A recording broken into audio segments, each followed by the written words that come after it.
We will tariff and tax foreign countries. No other way to say it. It's a complicated trade war which we don't know which direction is going. Wants is to see a total collapse of the Canadian economy. Yes, ladies and gentlemen, stay strong because I believe we're going to bounce back. We don't want this. There will be people lose jobs. There will be people who will absolutely have to struggle. No room left for Mexico or for Canada. No, the tariffs, they're all set. Kudos to our leaders, those who are coming together. I always say, you touch a stove once and you get burnt, you don't touch that. Tariff under President Trump. Tariff under President Trump's leadership. Since he became president, the way of dealing with trade has been complicated. Now, Trump says these changes are a part of his negotiation strategy. Is that so? What may be, they are starting to question if he really has a clear plan of what he really wants to do, or it is just drama to people to know that he's powerful. What is going on? U.S. President Donald Trump's punishing tariffs are now in force. What he wants is to see a total collapse of the Canadian economy, because that'll make it easier to annex it. Canada's been very tough on oil, on energy. They don't allow a lot of things in, and we allow everything to come in. It's been a one-way. Yes, he has won the election. Yes, he is a chosen leader. But many are still questioning if he really has a clear plan of what he really wants to do. We don't know. But now we have to face this. With Canada, We don't need them to make our cars. We don't need them to give us lumber. we subsidize Canada by the tune of about $200 billion a year. This brings us to a big question. Does Trump actually have a solid plan? Does Trump actually knows what is he doing, or is it just all over the place? Some people thinks that he is creating an uncertainty on purpose just to keep his opponent off balance, so it's a way to keep other guessing while he's planning something big or different allies including Russia.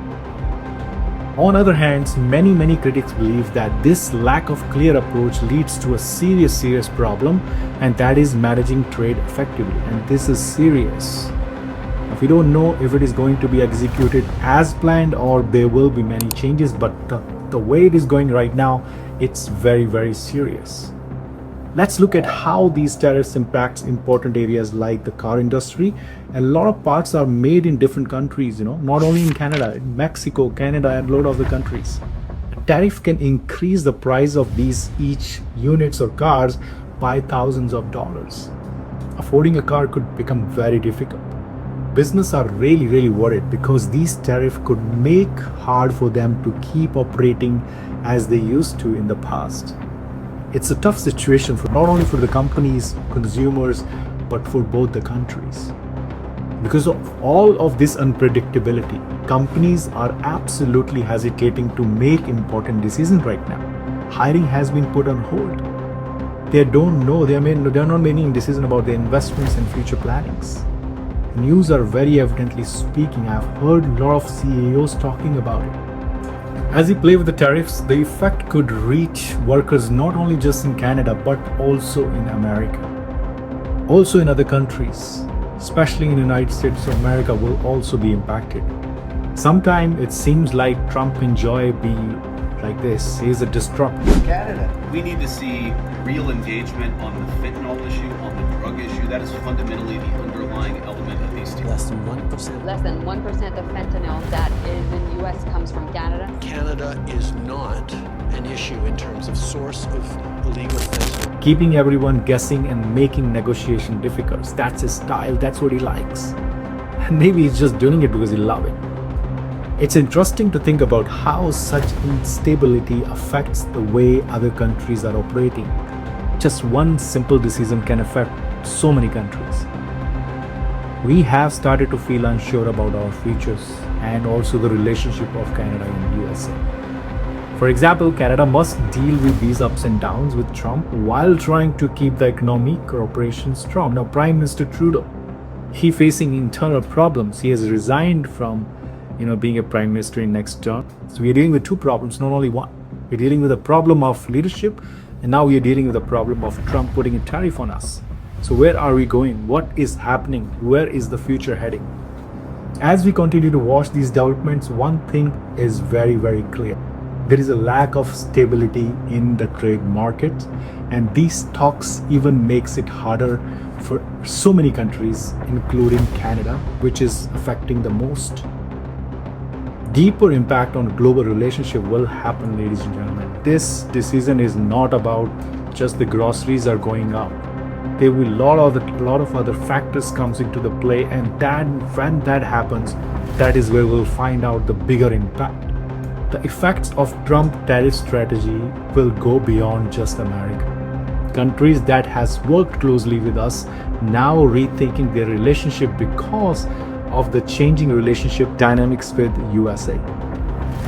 So this is going to be a big deal for us.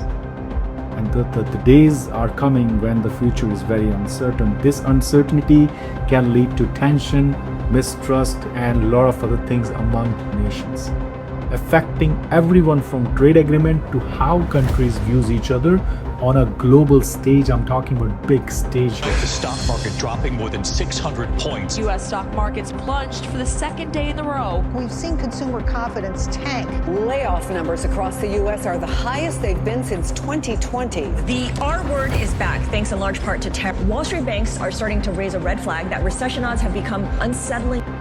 Whether Trump approaches in a master plan or just series of unpredictable decisions, it certainly has made the world of trade a lot more complicated. Simple. There is no other way to say it. It's a complicated trade war which we don't know which direction is going. There's going to be a little bit of pain going into this. It is going to be painful. And if I have to pay a little bit more for something, I'm all for it. We're going to have to suffer through some bad news. There's going to be a short period of time where there'll be some higher prices on certain products. It's not... What is going on, ladies and gentlemen? Are we getting that conclusion, the final decision, not only for Canada, other countries, including India, Mexico, China, a lot of other things are happening alongside. It is all uncertain. President Trump's tariffs against Canada will now be put on hold. Now we have one more month to worry about it. We have one more month to really think of it, and also not sure about where the future is heading. So what are we doing, ladies and gentlemen? What are we doing about it? Technically, all what we can do in Canada is stay together, stay strong. Every province, which I like the fact that everybody's coming together, and that is exactly how it should be. As I always say, you touch a stove once and you get burnt, you don't touch that stove again. The only deal is drop the tariffs. We're going to ensure that the Americans understand how pissed off we are. We cannot live as Manitobans with a persistent threat of Donald Trump's tariff tax. I can confirm that we will continue to be in a trade war that was launched by the United States for the foreseeable future. Ladies and gentlemen, stay strong, because I believe we're going to bounce back. I also want to kudos to our leaders, those who are coming together. Let's see, let's observe it. Let's see, they have to understand, workers in our economy in the weeks to come, we will stay strong. Thank you for watching, everybody. Canada stands together. Canada will stay strong. Thank you so much, and please subscribe, like, and share if you can. Thanks a lot. Bye for now.